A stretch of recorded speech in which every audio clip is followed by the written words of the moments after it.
वाढवण बंदराच्या जवळ विमानतळ उभारणार, समुद्रामध्ये कृत्रिम बेट उभारून विमानतळ उभारण्याचा प्रस्ताव। समुद्रामध्ये बांधलेलं भारताचं हे पहिलं विमानतळ असणार। स्वारगेटहून कर्नाटकला जाणाऱ्या बस बंद। आज सकाळपासून एकही बस रवाना नाही। महाराष्ट्रातील एसटी चालकाला झालेल्या मारहाणीचा महाराष्ट्राकडून निषेध।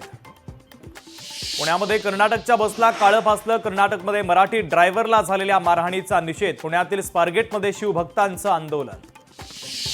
एसटीतील सवलतींमुळे महामंडळावर कोट्यवधींचा भार। विविध सवलतींमुळे एसटीवर 640 कोटींचा बोजा। महिला ज्येष्ठ नागरिकांना देण्यात येतात सवलती।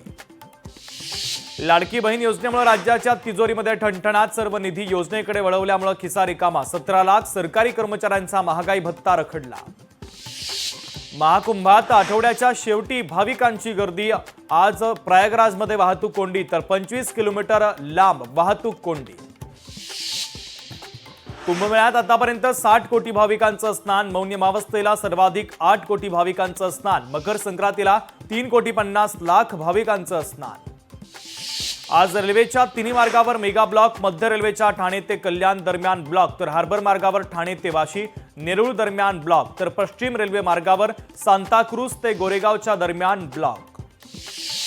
अमरावती जिल्ह्यामध्ये पाणी टंचाईचं सावट। 17,37,00,000 आराखडा तयार तर 707 गावात पाणी टंचाईसाठी उपाय योजना। बीकेसीमध्ये लवकरच उभारणार रुग्णालय। बीकेसीमध्ये 7 भूखंडांचा ई लिलाव। भूखंडांसाठी ज्युपिटर फोर्टिस रुग्णालयांच्या निविदा। सह्याद्री व्याघ्र राखीव प्रकल्पातील हेळवाक वन परिक्षेत्रामध्ये 6 दिवस पर्यटनाला बंदी। 23 फेब्रुवारी ते 28 फेब्रुवारीच्या दरम्यान प्राणीगणना असल्यानं पर्यटकांना प्रवेश बंद। मुंबईमध्ये तापमानाचा पारा वाढला। सलग दुसऱ्या दिवशी तापमान 37 अंशांवर। पुढील काही दिवस तापमान चढतच राहणार, हवामान विभागाचा अंदाज।